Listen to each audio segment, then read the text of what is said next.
Hello, and welcome to Overthink, the podcast where two experts on disagreeing, that is, philosophers, tell you what we and others think about big and important topics. I'm Ellie Anderson. And I'm David Peña-Guzmán. Ellie, one of our listeners' favorite things is when you and I disagree. Mm-hmm. They find our disagreements really productive, and we often get comments asking for more of that. Absolutely. And it's so funny because we have found over the 4 years of doing this podcast that we actually find it pretty hard to disagree on the topics that we choose. Like, we agree on a lot of things, which I guess is unsurprising because we're longtime friends. We went through the same philosophical training. I think a lot of our commitments and values are similar. A lot of what we believe to be true is similar. So we're often looking for things we disagree about when we're thinking about our episode topics and trying to find ways that we diverge on particular ideas. Yeah, especially on substantive issues, which did happen when our difference became obvious over regret, like the ethics of regret, and also our debate, our infamous debate over cancel culture. I think it's only infamous for us, but I do think like the biggest disagreement that's come up between us, which is related to our old cancel culture episode, at least the biggest disagreement between us, philosophically speaking, is whether you can separate the art from the artist. And we were recently asked to host an online event on philosophical disagreement.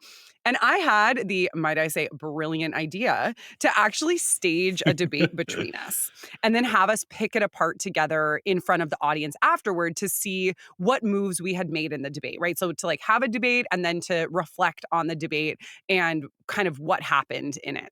But we decided not to do it because we thought to ourselves, well, the best thing to argue about would be whether you can separate the art from the artist, because I believe you can and you believe you cannot. But we decided not to do it because we had this phone conversation where we were talking about like how we would actually stage this debate. And it led us to so strongly disagree that it became an hour-long argument. And we decided that we couldn't stage this debate at all because it was like not a fun disagreement. Yeah, this was a long disagreement, and honestly, nobody should be subjected to that. I found our disagreement to be almost intractable, and that's rarely a position that we find ourselves in. But I also felt like we were occasionally not quite grasping the other person's motivation for holding their different positions. And so anyways, we decided not to do that and do something else instead. Well, yeah, because then we were figuring out what we would use, like how we would structure the debate, right? And what we would use within it without talking about what our specific moves would be because we wanted the disagreement to be organic. And then you got really upset when I said I wanted to show an artwork and then have us kind of analyze it and then think about whether we needed information about the artist in order to determine the value of that work. And you were so annoyed that I suggested actually looking at artwork, which by the way was because I felt like we needed a visual example. You know, you're doing a public lecture, you want to have a visual example. That you felt, but you somehow felt like us showing an example of an artwork and analyzing it was already stacking the deck in my favor. And I was like, I found that to be such a bad faith argument that I was like so mad at you. And it was definitely, and you were really mad at me too, even though I was definitely justified and you were not. No, I was absolutely right and you were absolutely wrong because the debate about the artist from the artwork is about whether you can separate them. And so when you just put up an artwork and say, let's analyze it in a vacuum, you've already separated it. So you have already presupposed the conclusion. Yeah. Whereas my view was that actually we were going to be showing the art and then talking about the artist and seeing whether we could disentangle them or not. And so I felt like we were doing both art and artist. So you were not clear about that. Girl, I was super clear about it. Maybe you thought I was saying one thing and then you couldn't hear me afterward. But you were just like, I feel like it's really important to have an object lesson. And I felt like you just wanted to have a conversation about the artist in absence of the art. And so it was like, you thought I was talking about art in a vacuum. And I thought you were talking about the artist in a vacuum. Actually, hey, I mean, that's now over. We decided to talk about something else. But this could have been maybe a more tractable disagreement. Maybe we were just in a bad mood when we had it, which is interesting in of itselit. Yeah, we're just like actually really bad debaters going for bad faith arguments and trying to win. No, but I mean, you're totally right that it felt like a pretty intractable argument, which is not unheard of for us, but is pretty Mhm. unusual. I think we usually have like good communication styles for working through disagreements. And a shared starting point, yeah. Yeah, I was driving home from campus, so it might have been before dinner. I wonder if we were both hangry before dinner. Yeah, you were experiencing road rage, and you channeled all of that onto me. Okay, guys, I just want to point out what just happened. I said that both David and I perhaps were not our best selves, and David put it on me. Classic case in point. There's an ad hominem for you. Did you just say like a minute ago, I am completely justified and you were completely unjustified? Yeah, there I'm talking about argument. That's not an ad hominem attack. Today, we are talking about disagreement. Why are disagreements so frequently dissatisfying or frustrating? How does disagreement relate to personal belief and expert testimony? And how do philosophers, who are experts on disagreement, think about this topic?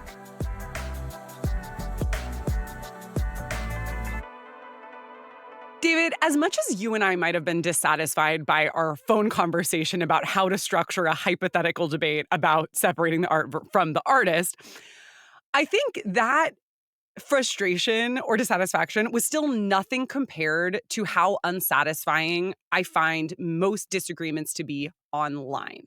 At least we were talking over the phone. At least we know each other. Online, people just say things.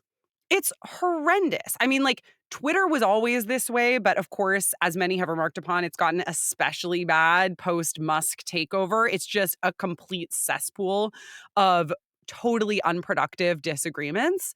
And it doesn't usually lead people to change their minds. Like, I do think it can in some cases, certainly disagreements online, but it doesn't usually lead people to change their minds. And there's this farce of, oh, we're engaging in a good faith argument, when in fact, you don't actually know the person at the other end. It could be a bot, it could be a troll, and you just don't really know whether they're arguing in good faith. And so kind of what's the point? Well, what's the point?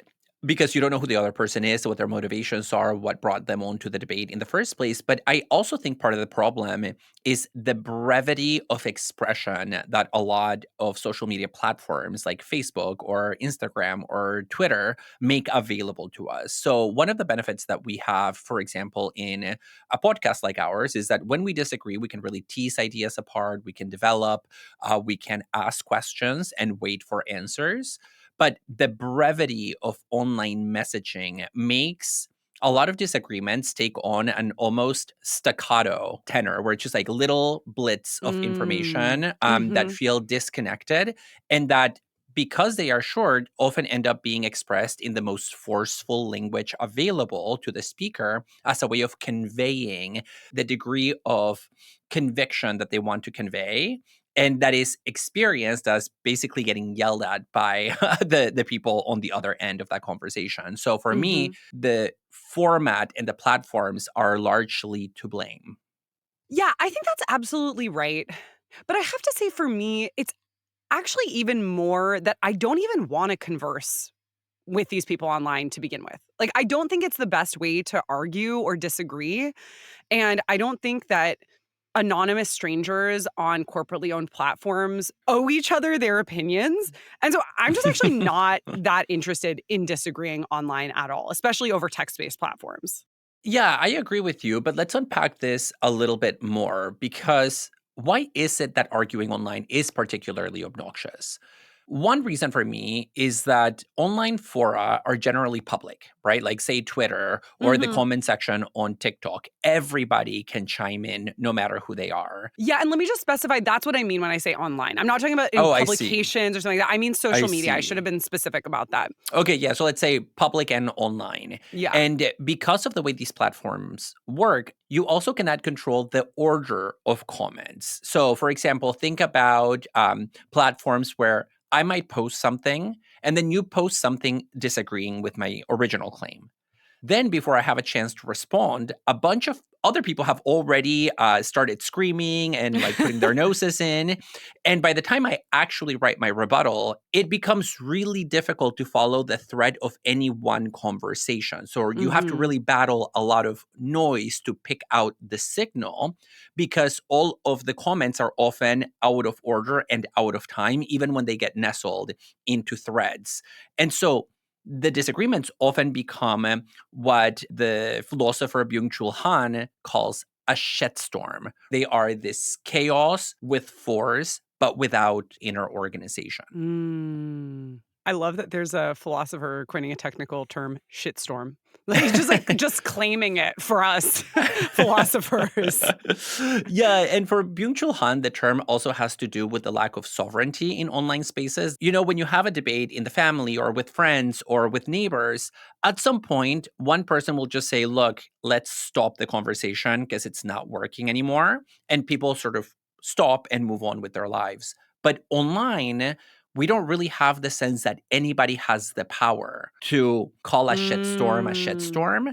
And so the result is that we just feel trapped in this swarm of chaos that okay. is experienced by everybody as frustrating and alienating.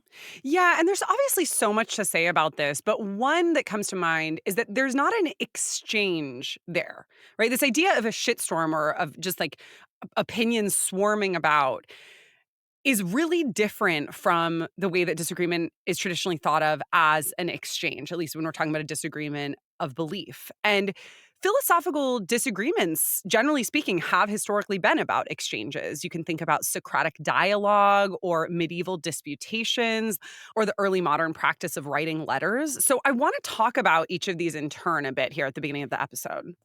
Yeah, no, that I think that's great. So let's talk about Socratic dialogue first.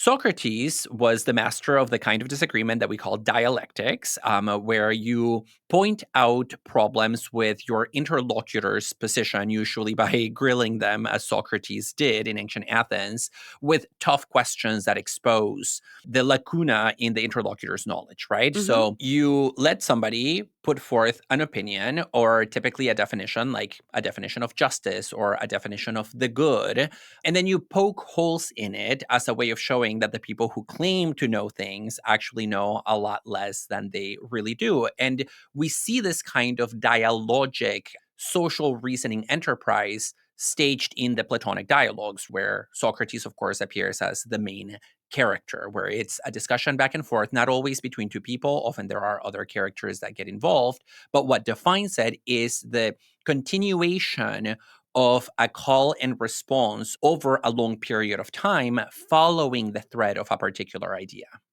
And this Socratic tradition is a precursor to something that then happens in the Middle Ages in European universities, where we get the rise of what are known as disputations. And I want to shout out our friend and longtime Overthink listener, Becca Longton, who asked us to talk about disputations when I said, what should we talk about in an episode on disagreement?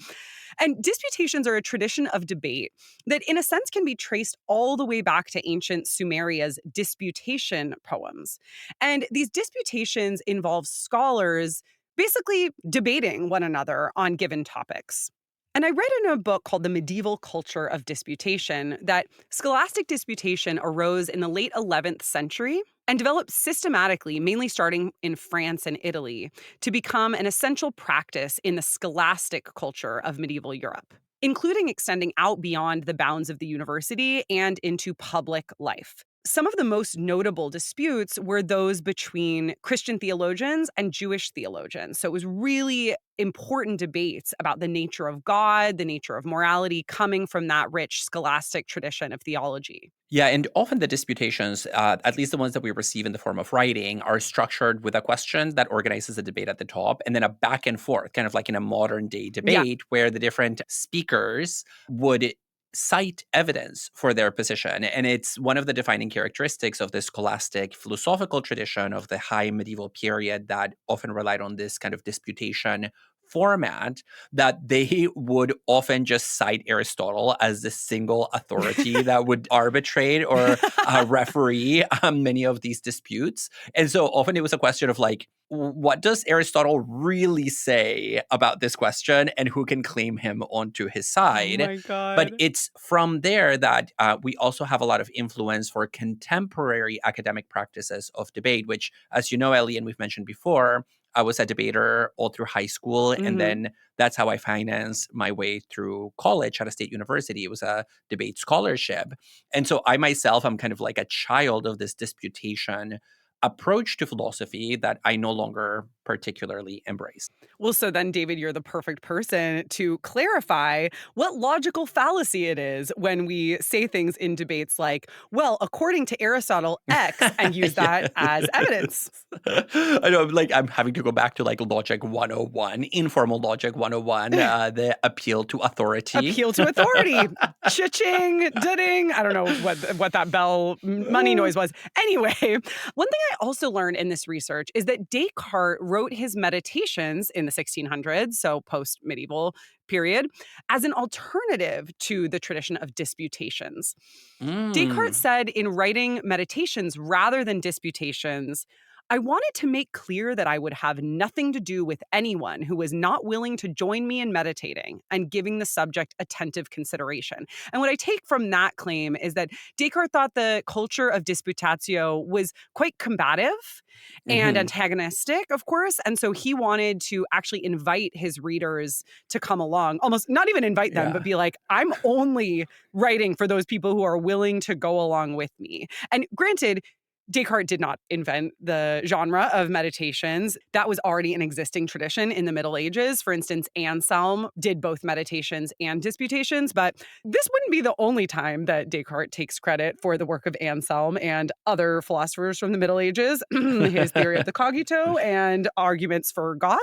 I didn't know that Descartes specifically opposes meditation to disputation, which is A, kind of obvious, but B, also really, really interesting because it means that he is rejecting that combative, almost like belligerent approach to argumentation that you really do see in the high medieval period. Yeah. But I'm working on a project where I argue that it is with Descartes, and now this is connected to this, that we see the rise of a new model of philosophical cognitive labor in the history of philosophy, which is the notion of philosophy as monologue, where the philosopher recedes into this private sphere of the mind in order to generate ideas that they've been inspired to bring into existence through like a pure act of will.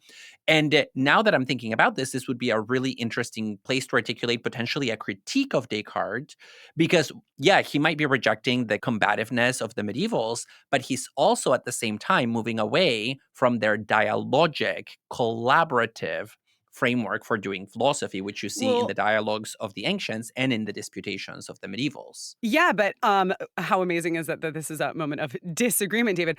I would say that Descartes is by no means the person to originate that monological form of philosophy. We see it already in Boethius, in ancient philosophy, in Marcus Aurelius, and a lot of the work of the Stoics. We see it too in Augustine and a lot of the Middle Ages philosophers. So I would encourage you to rethink the thesis that it's starting with Descartes that we get this monological view, because I think it goes back further than that. Although Descartes would Yeah. love that you're attributing it to him. Well, and also like Descartes did his own kind of collaborative philosophy in his own way, especially given his practice of writing letters to other Yes. philosophers. Okay. Yes. I'm so glad you mentioned this because I was thinking about this as well. This is now us perfectly organically moving from Socratic dialogue to medieval disputation to early modern letter writing. A lot of the early modern philosophers had incredible correspondences. I mean, you'll often even see their correspondences being published alongside their major works, like whether it's Leibniz or Descartes or any number of, Spinoza, yeah, yes, of Spinoza, course. Berkeley, any number of philosophers from this period. And I personally find especially interesting the letters that Descartes exchanged with Princess Elizabeth of Bohemia, because I feel like they give us a sense of how early modern philosophers were disagreeing from a rhetorical standpoint. So I want to just read the beginning of one of Descartes' letters to the princess. Madam, the favor with which your highness has honored me in granting me receive her commands in writing surpasses anything I had ever dared hope for. And it compensates for my flaws better than would that I which passionately desired to receive. Okay, what? Those commands from your lips, had I been able to be admitted to the honor of paying you reverence and of offering you my very humble services when I was last at The Hague. For I would have had too many marvels to admire at the same time. Okay, I'm just going to stop there because there's like two more paragraphs of this. But what kills me about this is that Descartes is just hardcore fangirling over Princess Elizabeth and acting so obsequious. And I think it's fair to say, especially because they have really substantive philosophical disagreements, that a lot of this is just norms of formal politeness in the day. Mhm. In comparison to something that we experience a lot today, which is the way that tone can get lost over text. And so I think it's fair to say that letter writing requires a maximal form of politeness because you can't see the other person, so you can't know their tone. And in that sense, it's sort of like texting. So Descartes writing to Princess Elizabeth has to include all of these really flowery, kind things before then getting into, I disagree with you on XYZ point, even though he still does that quite politely, almost as a way of being like, oh, there's goodwill here, because it's so easy to misinterpret people's words when they're not standing in front of you.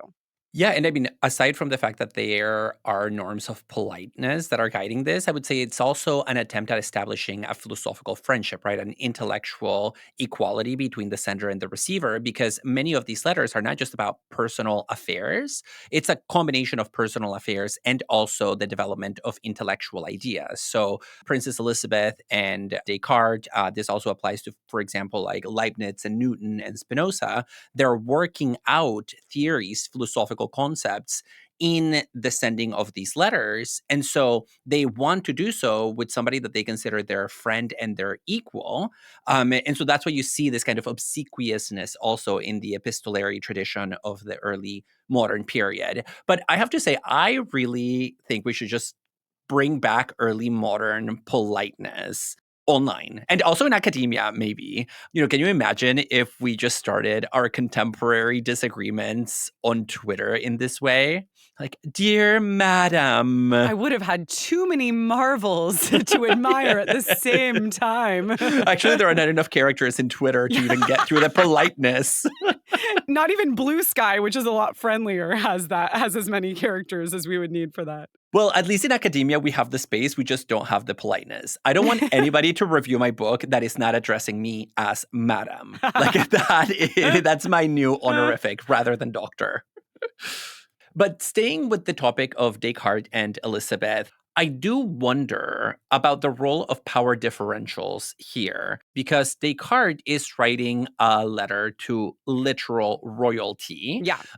So there might be a sense of also like needing to defer to Her Highness, because even though he might have some social power being a man and a well-known philosopher that she doesn't have, she certainly has power that he doesn't have tied to her royal status. And for me, this brings up the broader question of power differentials in arguments. And it might be a way for us to connect this back to your comments about online disagreements, because one of the cool things that online disagreement offers is a way to cut through the power differentials, right? Like, because anybody is allowed to join into the shitstorm, it really functions as a kind of equalizer. And so any old person can respond to any powerful person online without being automatically dismissed as not having the right to do so or the proper status that would justify their discourse. And this is one of my biggest frustrations with discourse online. There's this illusion of a level playing field where, oh, I have an opinion, so it's worth being shared. It's worth people listening to it. And so you find yourself in this weird situation where complete uneducated randoms are arguing with an expert in their field online. And I find that to be extremely annoying, not because I'm an elitist, but because I really take expertise and education seriously. And I don't think that everyone's opinions on every matter have equal weight. I certainly apply that to myself. I don't think people should take me seriously when it comes to, say, public health considerations or the immunology. Art and the artist. No, but that's the case, because even though I don't publish on philosophy of art, that's not my research specialization. I do teach philosophy of art regularly. I'm very well read on that topic. I do have a PhD in philosophy, which is a discipline where this comes out. And so I would say, like, when it comes to the art and artist one, I already have a sense of the literature. I have a sense of what kind of evidence we're using for these claims, as opposed to, when it comes to immunology, where nobody should listen to me on that point. Why would I even share my opinions on that point? And I definitely find myself sometimes online, especially when it comes to YouTube comments, like I'll have lecture videos on philosophers that I regularly teach, and somebody will just say something like, actually, why don't we just pull one up here? Okay, like a recent one on Butler's theory of performativity and gender. These philosophical theorists are all detached from biological reality. Gender expression is influenced, blah, blah, blah. So this person's going on. Anyway, it's just like a random commenter on our YouTube channel sharing their views of gender. And so I'm just kind of like, okay, and why should I take this opinion seriously? And I feel like that's such an unattractive response to have because it's so easy to be like, oh, well, wow, that's such an elitist or snobby, frustrating position. But I actually think the idea that we deserve to take anyone's opinion seriously on anything is quite destructive to public discourse and not actually a key feature of the kind of democracy that I'm interested in or the kind of socialism that I'm interested in. So I agree that not every person in the plane should get to go in the cockpit and actually maneuver the plane. Not everybody can be a pilot. And so I would differentiate here because I do want to leave room for some benefits for that equalization because I think one of the things that that equalization has done is that it has given an average person the ability to prompt a response from political leaders, right? Like you could, in theory, tweet at Biden or Kamala Yeah. Harris or AOC and get a response, which is something that is fundamentally new in political history. Well, totally, David. But in that case, you're not necessarily getting a response then because you're sharing your opinion. You're asking for something or demanding something as a citizen. That's very different, right? Well, yes, and that's my point that there, but because you said it doesn't have much to do with democratic life, that's where I kind of disagree. Yeah, but I'm talking about sharing opinions.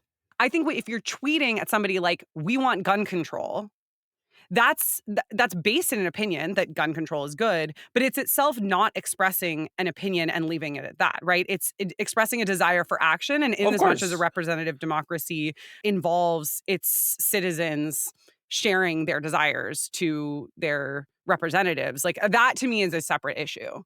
Maybe because I'm not sure I would hold on to that distinction, right? You could say like, "Hey, this is my belief, and I don't think you're living up to it." So it is still like a call for some kind of action or recognition. But the point being that that allows a certain kind of political agency that is unmatched from, let's say, the lower strata of society Mhm. for a very long period in history. Of course, Oh, yeah. when we switch the discussion to epistemology, and now we're talking about expertise, I agree with you. And Yeah. like I've had my like share of those YouTube comments that are like, "Why does he say that? He doesn't know what he's talking about." And it's Yeah. like who are you? Like No, literally, you don't know what you're talking about, yeah, and you no, just this are happened so out of your recently. depth that you can't even tell. Exactly, like, somebody just, like, wrote a random comment recently being like, "What is David talking about in the extinction episode when it comes to animals?" And then I literally linked your book and 2 other episodes where we've talked about your expertise in animals, because I was just like, "This is so frustrating." So I think that's a perfect example. And so, yeah, I definitely think there's so many beautiful things about the internet. I think that it has a lot of liberatory potential, even though it's, like, gotten quite captured by corporate interests. And I think what is really frustrating about these disagreements of belief online is that it's difficult for people to know whether the people they're talking to are actually their peers or not. And so within the epistemology of disagreement in the discipline of philosophy, there are generally recognized to be 4 types of people with whom you can disagree. First is superiors. An immunologist is a superior to me when it comes to the question of immunology. Second is inferiors, the guy commenting on your YouTube post about your work on animals. Peers, I would say the 2 of us in this Yeah, us. conversation right now. And fourth, unknowns, somebody who could be a superior, an inferior, or a peer, and you really have no clue which they are. And I think that latter point, this idea that online, the default is that these people are unknown, is what I find particularly troubling about online disagreements. Yeah, and one of the central ideas out of that literature in analytic epistemology that you're mentioning, Ellie, is that when we engage in disagreement, we have to ascertain our epistemic status relative to our interlocutors. In other words, we have to ask which of us is in a better position to know so that we can settle the disagreement and we can defer to the right person in making a decision. And of course, the only way to do that is to figure out who is epistemically superior, who is epistemically inferior, who is my peer, and who is just this floating question mark that I cannot assess. And the way in which we go about determining our epistemic status is by looking at what are called disagreement factors. So these are basically criteria that help us determine who knows more or less. For example, does my interlocutor have evidence that they're bringing to the debate and citing for their position? Mm-hmm. Do they have the relevant background knowledge? Are they attentive or inattentive in the context of the debate? Do they have intellectual virtues that maybe I should respect and potentially use as a reason to defer to them? And so all Mm-hmm. these are ways of trying to figure out who should fold. And I think that way of framing it, though, is potentially limited in the sense that not all disagreements are ones where somebody has to defer to another. In fact, I think there are a lot of disagreements where it's not about deferring to somebody else's opinions, but about working out your own opinion or persuading the other person that your view is correct. I think we can use some of these disagreement factors to get to that point as well, right? So if we say, I have this view about the safety of fluoride, and it's based on a single study, and then a toxicologist comes at me with tons of relevant background knowledge, 50 studies, and they're responding point by point to my argument, then it's less about me deferring to them and more about, oh, wow, maybe they're actually convincing me. And of course, that's somewhat idealized because I think, unfortunately, we know that people are often less convinced by reasons than they think they are. But I don't think you and I would be in our profession, David, if we didn't think that people can be convinced through reason as well, right? So there's this issue of deference. And then there's also this issue of how are we convincing each other? How are we moving past disagreements and coming to consensus, whether it's by adopting the view of one of the interlocutors or another, or coming to a different conclusion altogether? Or if you're Socrates, coming to absolutely no conclusion at the end and just resting in an aporetic state of confusion. Overthink is a self-supporting, independent podcast that relies on your generosity. By joining our Patreon, you can gain access to our online community, extended episodes, and monthly Zooms. If you'd prefer to make a one-time tax-deductible donation, you can learn more at our website, overthinkpodcast.com. Your support helps cover key production costs and allows us to pay student assistants a fair wage. As I was looking into the philosophy of disagreement for this episode, shout out to the Stanford Encyclopedia of Philosophy article on disagreement, because this is not an area that I'm super familiar with. I found that there is broadly a distinction between two kinds of disagreements: belief disagreements and action disagreements. We've been talking about belief disagreements so far. A belief disagreement is where you disagree about whether or not a claim is true.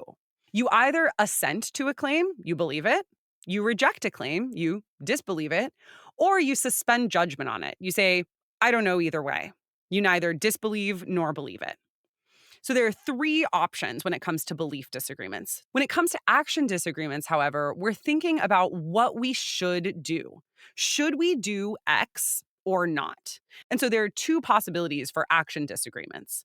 There's not a third option, right? The way that there is with belief disagreements. You can't suspend judgment on whether to do something or not, because suspending judgment is just not doing it. And the author of the Stanford Encyclopedia of Philosophy article on this topic has this great example of a couple named Jop and Dop. What are they called? Jop and Dop, J-O-P and D-O-P. Okay. Yeah, excellent names. I'm loving them here. And so when I read this, I was like, we have to talk about Jop and Dop in the episode, because the example that the author gives is Jop and Dop have two disagreements. For one, they disagree about whether it's harder to get top grades in philosophy or economics classes. And second, should they move in together this summer? And that's an action disagreement, right? So they have a belief disagreement and an action disagreement. Well, when it comes to belief disagreement, I wish more people would just suspend judgment. That's a very rare practice. Yeah. Even philosophers, we tend to dig in our heels on our position and only withhold judgment when we are kind of forced to. See, I actually disagree. Oh my God, I didn't mean to do that here. You But see, you I just dug your heels. I know. I want to talk about another feature of this, though, which is the idea of confidence levels, because that's also something that came out in the same article. We tend to think about disagreements primarily as being about doxastic attitudes, doxa being the ancient Greek word for opinions, right? Our attitudes around certain opinions. But there's also an important part of disagreement, which is how much confidence are we bringing to a particular opinion?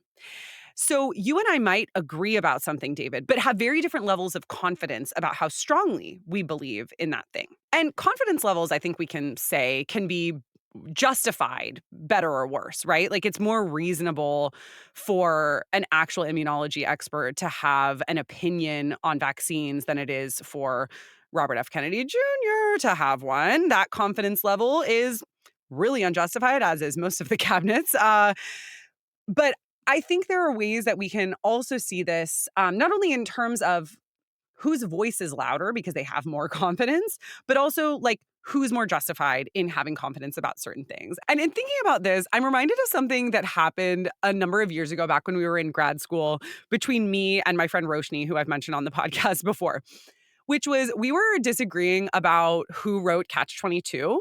Roshni was like, oh, it's Joseph Heller. And I was like, no, it's Kurt Vonnegut. And Roshni goes, well, Ellie, I have a lot of confidence that it is Joseph Heller who wrote this. And you have a lot of confidence that it's Kurt Vonnegut. But in general, you tend to have higher confidence levels than I do around your beliefs. And so, like, basically, you should defer to me because I'm as confident in my answer as you are. And you're, I'm like, overconfident. Confident, less. Yeah, I was being overconfident, basically. And of course, she was totally right. And it was Joseph Heller. But I mean, to me, this is a really, really fascinating aspect of the epistemology of disagreement when you start getting not just to the beliefs themselves, but then to the second order beliefs about how certain am I that I actually know the thing that I'm talking about, right? Which is something that we encounter all the time whenever anybody puts pressure on our beliefs. We then have to like do that second order step of establishing a confidence interval. Yeah. And there is some psychological research that indicates that we're actually really, really bad at ascertaining our own confidence level because we are not always able to distinguish between confidence and conviction. So if I have a really strong conviction about something, the phenomenology of conviction might register to my own mind as a high confidence interval, right? Like because I feel it strongly, I think that I'm more likely to be right. And so we make a lot of mistakes in our own self-monitoring around these percentages. Can you explain the distinction between conviction and confidence here? I think I'm not totally getting it. Yeah, so by conviction, I just mean the feeling of being right. And as opposed to confidence, which would be a rational assessment of a probability of my information being correct or my belief being true. Okay, I would have thought it was the opposite. I don't necessarily associate confidence with a rational level of assessment.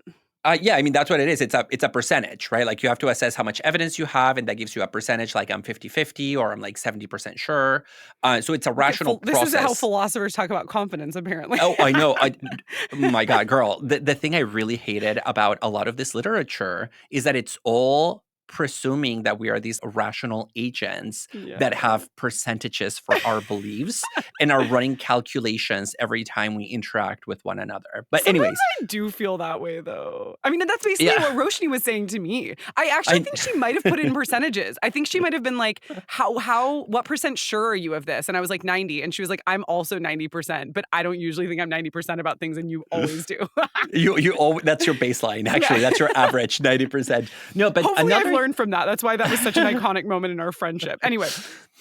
No, but another point I want to make here is that I also found this article by Kathleen Kennedy from Princeton University called When Disagreement Gets Ugly, Perceptions of Bias and the Escalation of Conflict. And Kennedy points out that one of the problems that we face when we enter into disagreement that prevent disagreement from following that kind of rational path of assessing our confidence and then making a rational decision about who should change their perspective is that not only do we overestimate our own confidence, but we often perceive other people's high confidence as a bias. And according to Kennedy, this sets in motion what she calls a spiral, where I judge you to be disagreeing with me significantly.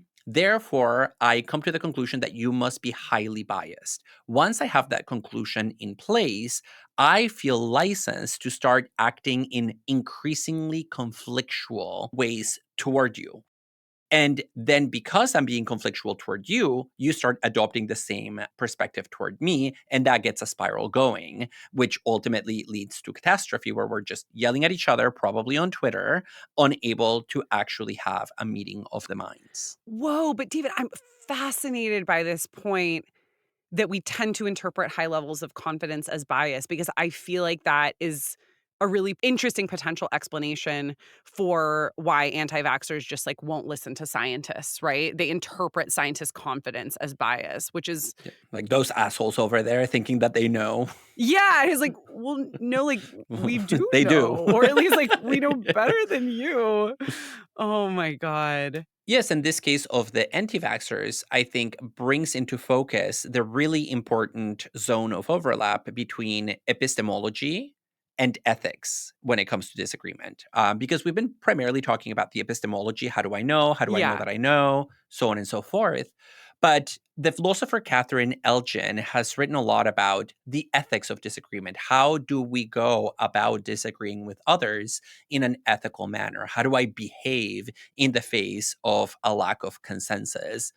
And she argues that one way to do that is to move away from this whole discussion that disagreement is about belief. Like, what do you really believe? And instead, she calls on us to move toward the notion of acceptance. What am I willing to accept for the time being without necessarily having to believe it all the way down, to the marrow Mm. of my bones? And the benefit of that is that it allows us to make better assessments of each other's competence. And it also allows us to be a lot more conscientious in the context of a disagreement. And she uses very interestingly scientists as a kind of model for this. For example, when a scientist is doing physics, like the physics of how a basketball moves through the air, they're going to be using Newtonian mechanics. They're going to be using Newtonian physics. Now, do physicists believe in Newtonian physics? Well, in a way, yes, but also in a way, no, because we know that Newtonian physics is not appropriate given quantum mechanics. And so the question is not, do they really believe this, but are we accepting these beliefs for a particular purpose in a particular setting? And once you shift your frame of thinking from belief to acceptance, then you're able to apply a principle of charity when you find yourself disagreeing with somebody, whether IRL or online. And that might go some way towards ameliorating the viciousness of some of these conversations online. But I also think it's not going to resolve them all, because a lot of people, understandably, take issues with each other's worldviews, right? A Mhm. lot of disagreements, especially in politics, are dependent on really fundamentally different views about what the government should do, whether there is a God, what the role of the citizen is. Correct. And that's where maybe we also need to be better at learning how to move from assessing the content of our beliefs to actually analyzing the epistemic contours of the disagreement. And that's that shift from what am I saying and what are you saying to the higher order debate where we're having a discussion about who actually is in a better position to answer the question in the first place, because we tend to get caught in the first order disagreement without engaging in a reflection about all those disagreement factors that we mentioned a while ago. I just worry that if we move the conversation, though, from the content to our identities, that's going to make the problem even more intractable and make people less open to persuasion.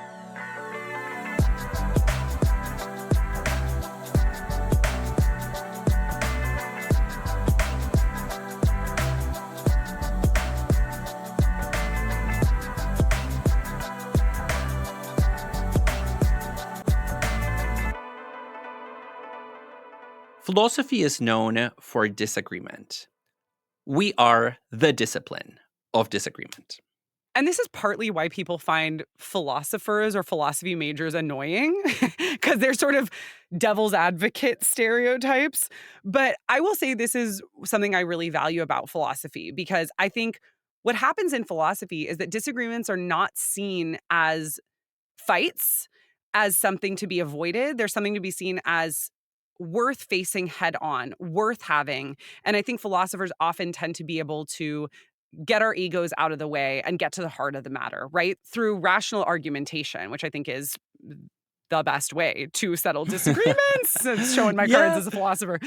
Yeah, but we also have to recognize that this emphasis on argument and debate can be experienced by some people as combative, Yeah. even though philosophers themselves don't see it as that, which can make Oh. philosophy a little bit, like an attractor for subjects who are into that. The way I tend to think about it is that we're taking ego out of it. And I feel like that can be hard for non-philosophers sometimes to understand. And certainly that doesn't mean that we all do that successfully all the time. Yeah. Well, and there's also a lot of ego in the idea that I can debate without combating and without feelings. Yeah, it's just really a point Yeah. about how what we're doing when we're disagreeing is we're appealing to evidence and we're appealing to reason Yeah. rather than, appealing to our own personal, undefended or unjustifiable views, right? So there are a lot of ways of staging disagreement in philosophical arguments.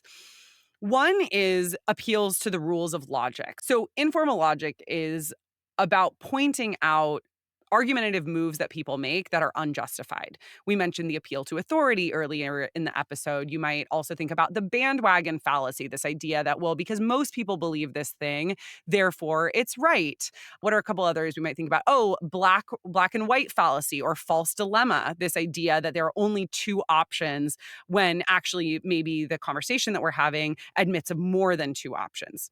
Sometimes philosophers also appeal to intuition, although that's something that I really try to avoid doing in my work and I don't think is a very good move. And the way you see this move show up is somebody makes an argument and then somebody responds by being like, well, that's not intuitive. And I'm just sort of like, okay, and but this happens a lot in contemporary analytic philosophy. I think appealing to actual rules of informal logic is a lot more interesting, whether it's through pointing out logical fallacies in somebody's argument or other modes of logical argumentation, like reductio ad absurdum, which is a way of defending a claim by showing that the denial of that claim would lead to absurdity or contradiction. Yeah, and now we're talking, essentially about the moves that philosophers make in the context of an argument. And I feel like the two that you just mentioned, the focus on logic and then the appeals to intuition, are quite common, as you said, among analytic philosophers. So I want to bring two that are maybe a little bit more common in continental philosophy. One of them is historicization, which is taking an idea and showing that that idea is not as objective as maybe it seems, because it is the result of a number of historical forces that have made it so. But if we look back through history, you'll see situations and circumstances where that idea either did not hold weight as it does now or did not exist in its contemporary form. So historicization is a way of relativizing certain things that we take to be self-evident by turning toward the past. This is obviously something that we find in the historical schools of continental philosophy, especially the work of Michel Foucault. Now, a second one is imminent critique. Imminent critique refers to a style of criticizing an object, not so much by rejecting it, as much as by showing that it fails to live up to the standards that it sets for itself according to its own internal reasoning. And an example that I'll give that's coming to mind only because I recently taught it to one of my classes is Mark Fisher's book, Capitalist Realism. Mm-hmm. And this is a very short book about capitalism where Fisher argues that capitalism promises us a bunch of things that it then fails to deliver. And by pointing out those contradictions, we can engage in a form of imminent critique of the capital relation. So, for example, capitalism promises us happiness, which it cannot do without maintaining nature. But at the same time, capitalism destroys nature, so it undermines its own conditions for success. Similarly, capitalism claims to give us absolute freedom by liberating us from, non-market forces.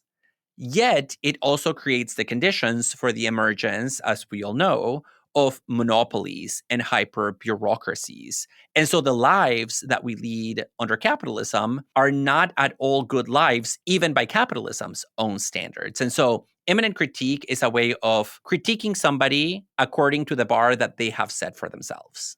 And I find this to be a particularly important form of arguing because, yeah, it's meeting somebody on their own ground and saying, hey, you're committed to this one view and you're also committed to this other thing, but that view and that thing are incompatible, right? Mm-hmm.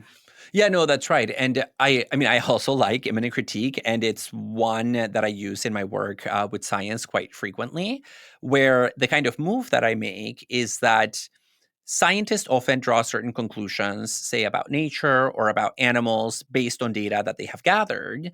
And so, what I can do to engage in a kind of imminent critique of scientific rationality is look at the data that scientists have generated and show that it actually leads to a different conclusion, to a different interpretation than the one that scientists have imposed upon it or derived from it, especially a conclusion that goes against received scientific wisdom. So it's essentially saying, look, your own data actually contradicts your conclusion. And I Ooh. think the power of imminent critique, again, as this method for disagreement, is that it forces those who are on the receiving end of the critique to really go back to their fundamental assumptions about what their own objectives are in light of the critique. And what about you, Ellie? Which of these methods do you use the most in your own research? It depends on the project. And to be honest, I actually find this kind of a weirdly hard question to answer because I think I'm more interested in constructing ideas than in pointing out problems with ideas. And I don't know that I don't necessarily say that with pride. I feel like I'm sometimes not doing enough work, I think, in my work to critique the views of others because I just like want to say stuff that I think is cool and interesting that I've developed in tandem with others that I kind of disagree on or that I kind of agree with on different points. But one thing that I could say, I mean, I do think I use imminent critique and maybe some of these like informal logical moves, but I also think coming out of some of the traditions that we're schooled in, including phenomenology, I'm very interested in pointing out the way that people's views sometimes involve presuppositions that are unjustified. And so I'm thinking about the article that I wrote on consent a couple of years ago, where I argued that most of the analytic philosophy of sex that talked about sexual consent really overlooked the embodied, ambiguous, intersubjective character of sex. And once we pointed out that oversight, we could have a very different view of what sexual consent looks like. And of course, what we've just mentioned, David, are only a few examples of the ways that philosophers can disagree. This is by no means an exhaustive list. But the implicit assumption behind all these ways of staging disagreement that we've been discussing is that we can persuade our interlocutors to abandon their perspective by giving them reasons to do so, right? And that's what I find particularly compelling about philosophy, but it can also lead to people being dissatisfied with philosophy, this emphasis on reason.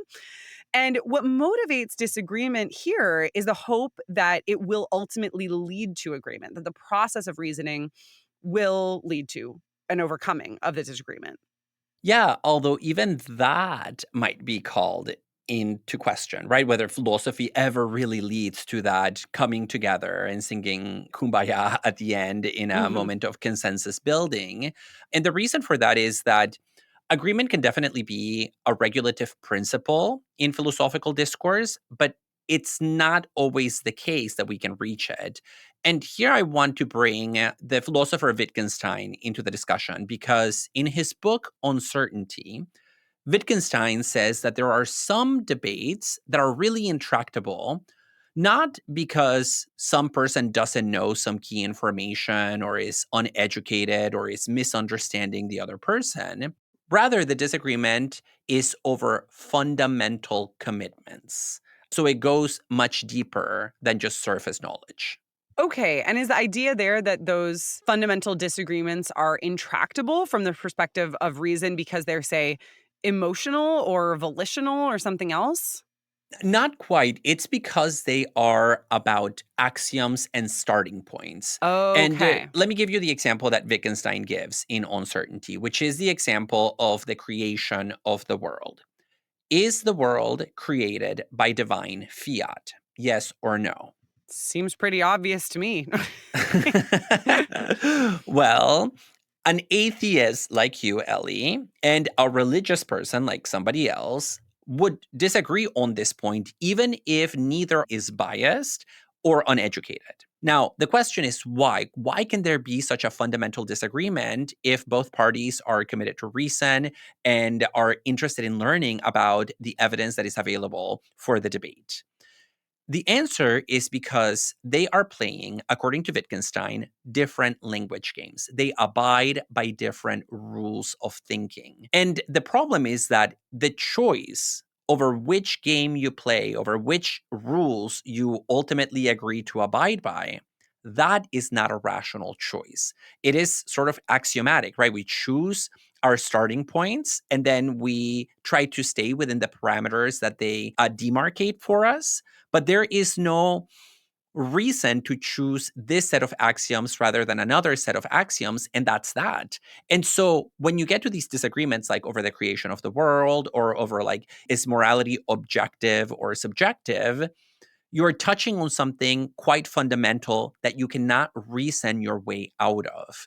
All you can try to do in those cases of deep disagreement, Wittgenstein says, is you try to persuade the other person by non-rational means. You just sort of try to coax them to come over to your side of the debate, much in the same way that, let's say, a religious missionary tries to convert a non-believer to their worldview, or in the same way that I might try to convince like a Republican to switch over to the Democratic side of things.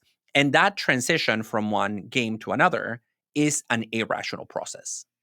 I don't know how much I'm in line with the idea that we can apply this to Republican and Democrat given recent political situations. I wouldn't say I would say like a lot of it's just like confusion. But I think in general, the point is interesting, and it reminds me of what Thomas Kuhn says about scientific paradigms. He says that scientists who operate under different paradigms, like the geocentrism of the ancients versus the heliocentrism of the moderns, are not disagreeing about data. They're not even really speaking the same language because they're beginning from different axioms. And so when they try to talk to one another, they reach a point at which their views become incommensurable. They're just comparing apples to oranges in a sense.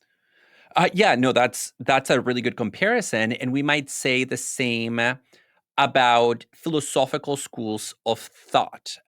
The philosopher Brian Ribeiro wrote an essay on this very problem, arguing that this kind of deep disagreement happens in philosophy all the time. So if you look at the major debates in the history of philosophy, like is beauty objective or subjective, objectivism versus relativism, so on and so forth, we're not dealing with people who disagree out of ignorance or a lack of training. Rather, what we're dealing with is people who have chosen different language games, different games of thought. And that leads Ribeiro to a really tragic conclusion about the relationship between philosophy and reason, where he says, philosophy can never be rational because philosophers can never justify on rational grounds those starting points that lead them, say, to a correspondence theory of truth versus a coherence theory of truth. It's like choosing a belief system in religion. You just choose the one that speaks to you the most, but you can't really explain why. And once you admit, as he says we have to, that disagreement is ineliminable in philosophical discourse, it means that philosophy can never overcome the problem of meta-philosophical skepticism, that we have to be skeptical about which philosophical system is correct in the end, because we'll never be in a position to know. Well, I will say I suspend judgment on that point. I feel like that's something about which I'm an agnostic. I don't think I would want it to be a blanket skepticism where all philosophical theories are equally acceptable as long as you accept the rules of the language games. There are certainly some theories I would want to reject altogether, like mind-body dualism. But yeah, I would say with respect to the general question, I will suspend judgment. Here we have Ellie modeling the ethics of disagreement by suspending judgment. Come on. Patrons, will see you over in the bonus segment momentarily. And to the rest of you, thank you so much. We hope you enjoyed today's episode. Please consider joining our Overthink community on Patreon for bonus content, Zoom meetings, and more. And thanks to those of you who already do. To connect with us, find episode transcripts, and make one-time tax-deductible donations, please check out our website, overthinkpodcast.com.